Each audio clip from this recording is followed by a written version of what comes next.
Bonjour mes amis, bonjour. Je vais vous faire un nouveau tirage un peu spécial. C'est pour toujours les couples sacrés.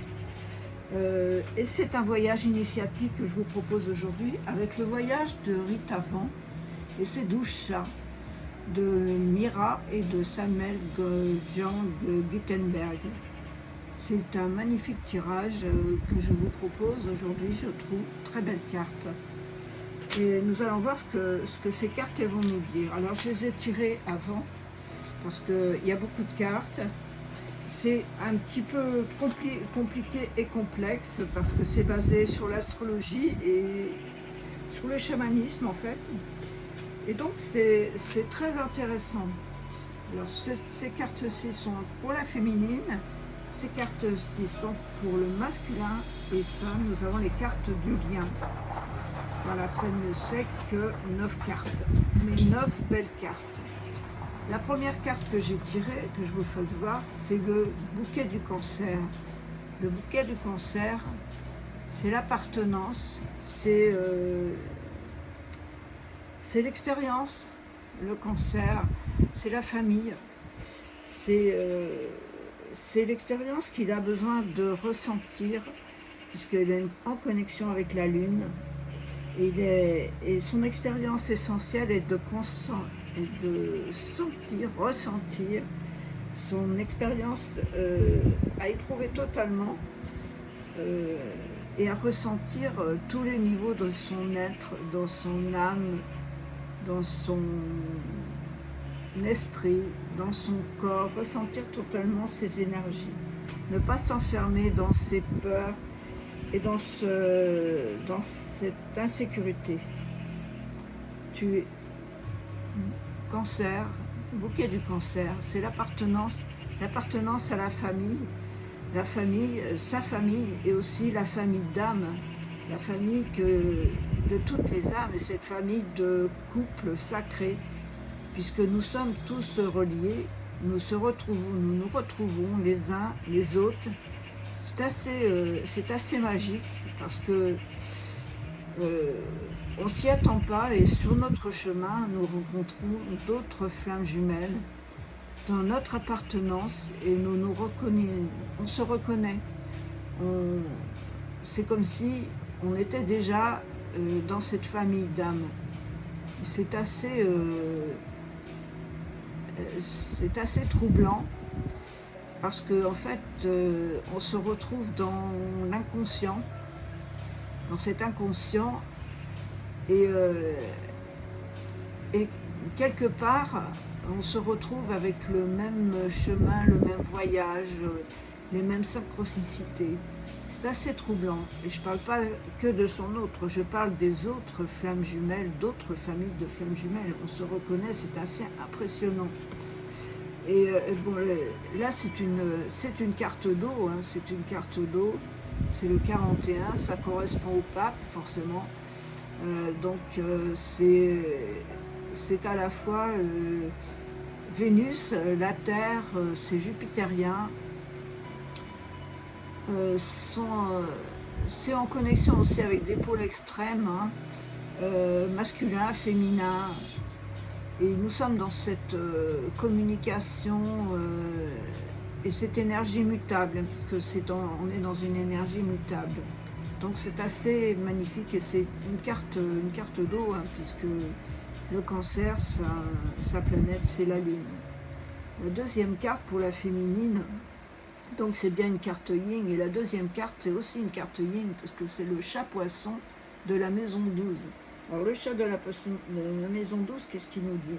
Le chat de la maison 12, il nous dit que c'est déjà la fin d'un voyage, et que si c'est la fin d'un voyage, eh bien nous allons en créer un autre. On va en terminer, il faut terminer ce voyage pour pouvoir en créer un autre. Et bon, et en fait, en tirant les enseignements, parce que la maison 12, c'est la réalisation, mais c'est aussi la transcendance, c'est aussi la fin du système, c'est la fin du zodiaque, la maison 12, et c'est la maison du poisson. Donc la maison du poisson, il a besoin d'explorer, il a besoin il navigue entre les eaux, il se mouvoie dans les énergies, il se mouvoie aussi dans les ombres. Et donc, il tire des enseignements. Et en fait, toute fin est un accomplissement, hein. C'est une forme de réalisation. Et en même temps, c'est une mort pour affirmer une renaissance. Et c'est une carte magnifique parce que c'est la réalisation de soi-même. Ce chat, il est blanc, donc il est connecté avec le divin. Il est dans cette mouvance, comme le poisson. Et c'est le roi, là, il est installé entre deux, je sais pas quoi, là. Oui, c'est assez beau, en fait. C'est assez troublant et c'est beau. Et on voit ces petits poissons qui tournoient. C'est assez magique, voilà. Et la troisième carte pour la féminine, eh bien, c'est le souffle des oiseaux. Alors, le souffle des oiseaux, qu'est-ce qu'il nous dit? C'est une carte d'apprentissage. Une carte d'apprentissage. Les oiseaux, c'est la sagesse, hein. C'est l'innocence aussi au cœur pur. C'est mignon, un oiseau. C'est aussi une vision de vue d'ensemble. C'est une carte plus qui est reliée avec la terre. Donc là, nous sommes dans l'eau. Et là, nous sommes un petit peu plus dans la terre. Et dans cette énergie de tournoiement des énergies de la terre en ce moment d'ailleurs qui tournoient et qui s'élèvent, et la vibration de la terre elle monte vraiment beaucoup. Et les animaux, les oiseaux en fait, ils sèment parce qu'ils prennent des graines et puis ils s'envolent avec et ils vont semer des petites graines un peu partout. Des petites graines d'amour, des petites graines de magnificence en fait, de magnificence. De ce parcours initiatique, puisque nous sommes dans un parcours initiatique, et qu'il faut apprendre. On est dans l'apprentissage de la vie, on est dans l'apprentissage puisqu'ils sont innocents, et donc ils ont un cœur pur, et ils ont une vision de vue d'ensemble des événements par rapport à nos émotions, à nos inconscients, à notre inconscient. À la fin de ce parcours, et là nous démarrons un autre parcours. Voilà les féminines pour vous. Démarrer ce parcours initiatique, redémarrer ce parcours initiatique pour aller vers l'inconnu, vers un nouveau cycle. Les autres cartes, c'est pour le masculin. Je vous rappelle que le féminin, ça peut être un homme ou une femme, que c'est une énergie yin, et il n'y a pas de... c'est une polarité en fait. Et là nous avons le masculin qui peut être aussi un homme comme une femme, qui peut être un couple, deux hommes, deux femmes, peu importe. Et la première carte du masculin, c'est la médecine de l'oiseau sacré, on est encore dans les oiseaux. Donc on va se connecter avec la féminine dans les oiseaux, dans la transmutation des énergies, puisque nous sommes en effet miroir, donc ce que fait l'un, l'autre le ressent, etc. Donc nous ressentons notre autre dans notre corps, dans notre vie et dans tout. Et bien, cet oiseau sacré qui est, vous avez vu, un hibou, deux hiboux en fait, c'est pour ça qu'il y a le couple en fait. Et ben dans la nuit, on entend ces créatures de l'obscurité. Il faut écouter son chant avec son cœur. Et nous sommes là confrontés aussi avec nos propres résistances, nos peurs et nos angoisses. La nuit nous fait peur et nous angoisse. Il se passe des choses un peu bizarres la nuit. Et pour continuer notre route, eh bien, il faut rencontrer nos ombres, les comprendre et les dépasser. Le bon chemin est celui du cœur. Donc, à l'écoute de ces... que j'adore, moi, écouter la nuit, ce cri des chouettes et des hiboux. Je trouve ça magnifique. Cette médecine de l'oiseau sacré, il nous amène vers cette porte, vous voyez, qui est là, qui va vers une nouvelle vie et qui va à la rencontre de ton âme, de ta vie essentielle. Ça nécessite une transformation, donc pas de cristallisation, pas d'énergie d'enfermement et de refus. Va vers ton chemin, puisque la porte est là, et le gardien de la porte, c'est la chouette qui garde et qui te protège aussi la nuit. Magnifique carte. La deuxième carte, c'est le bouquet du scorpion.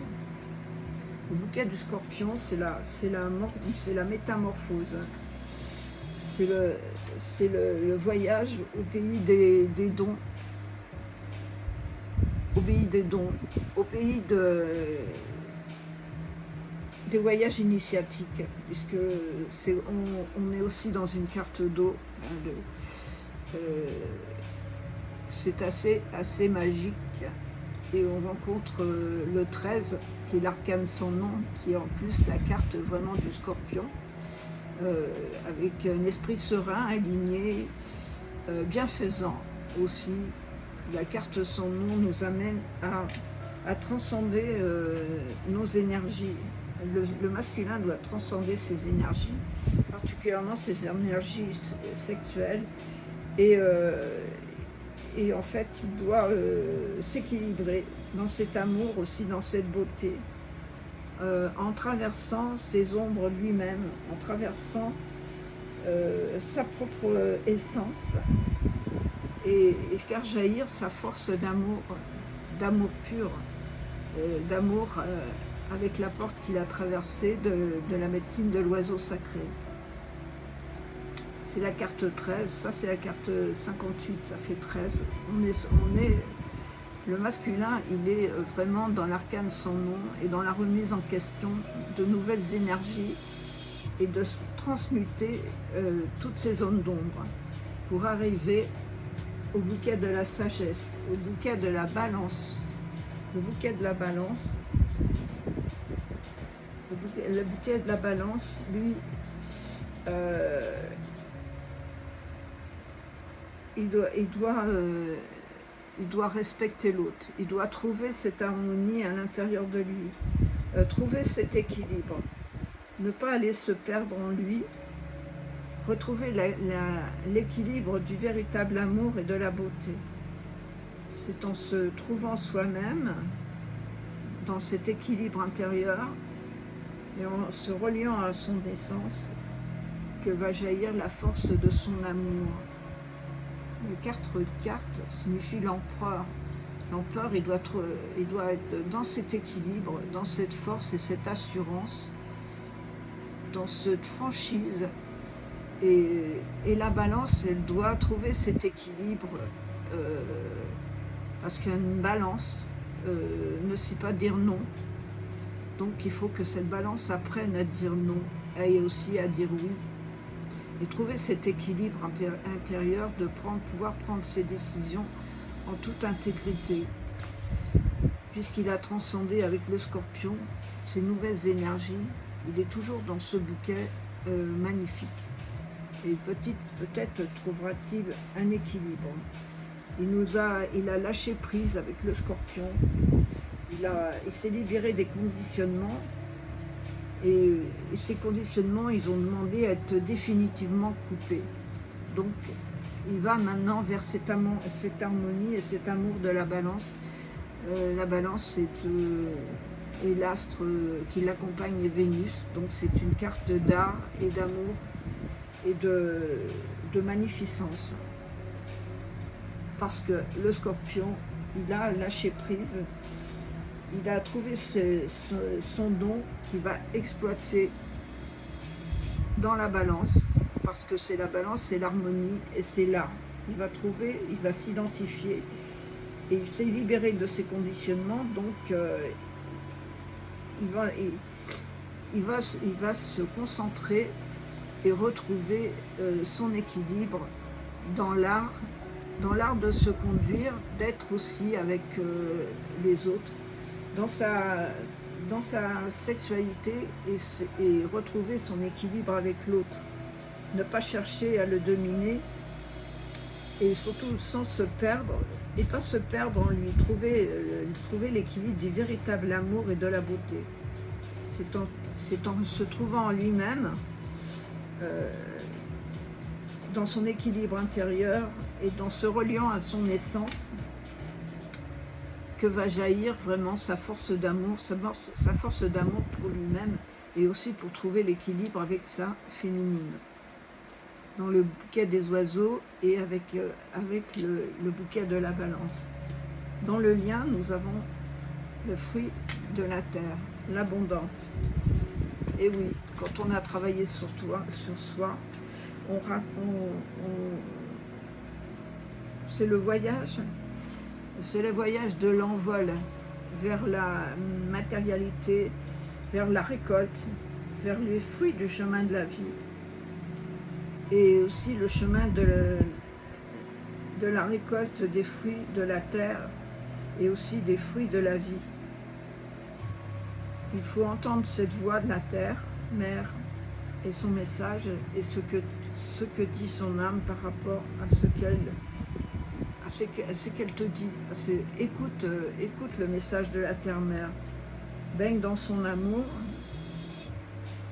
C'est à travers nos expériences que nous vivons le chemin.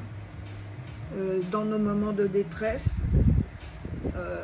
nous levons les yeux au ciel et nous adressons à notre Père, mais aussi à notre mère terre. Elle est un être vivant, elle respire, elle est dans son cœur et dans son âme. Elle demande à dialoguer avec nous. Elle nous accompagne dans notre voyage.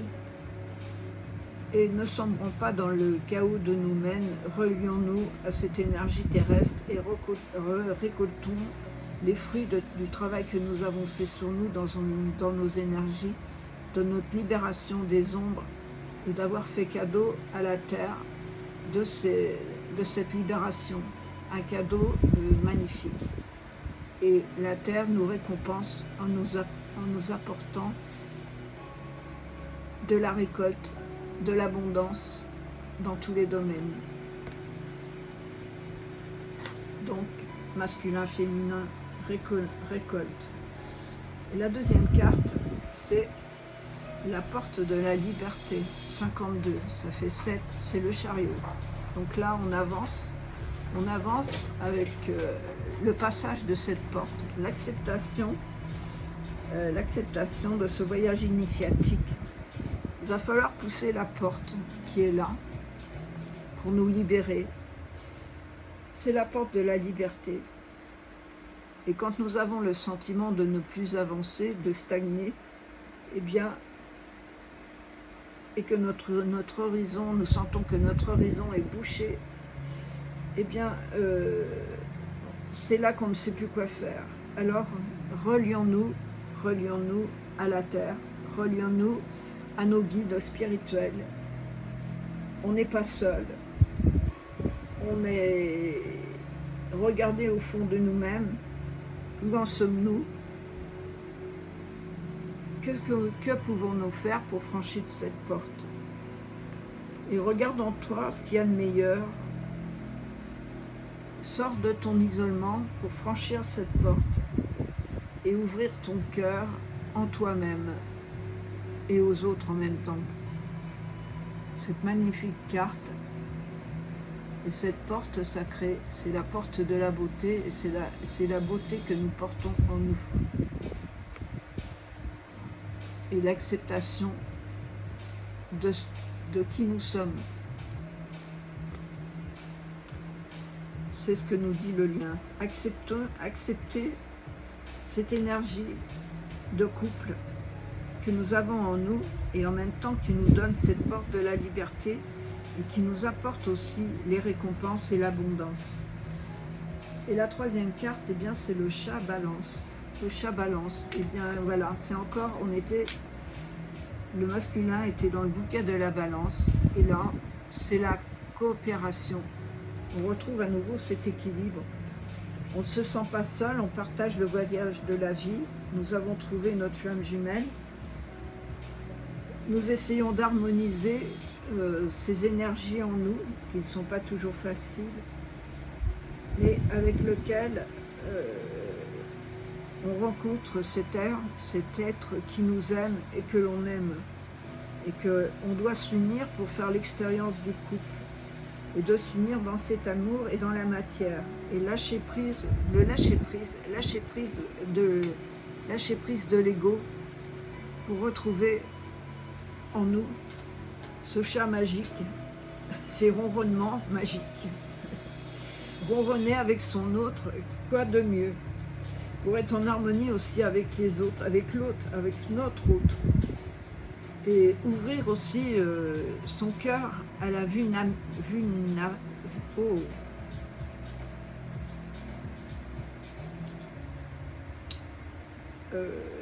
j'ai loupé quelque chose.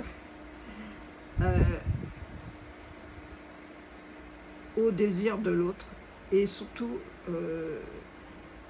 à ses expériences, à sa vulnérabilité. Je vais commencer à le dire. Et pouvoir vivre un véritable amour qui soit dans une relation d'âme à âme. Voilà.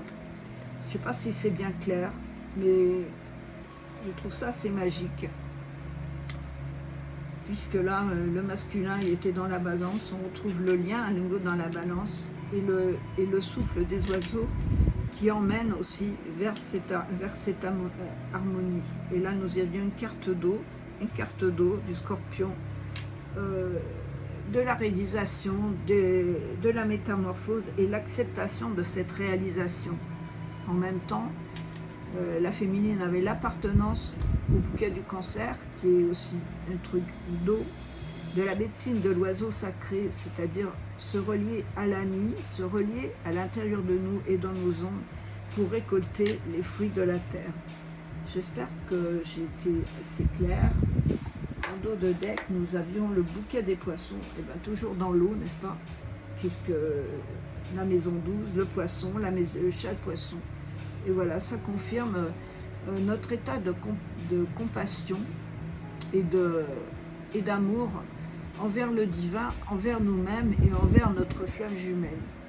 Conscientisons ce que nous sommes dans notre cœur, dans notre âme, dans notre esprit et aussi dans notre corps qui est relié à la terre.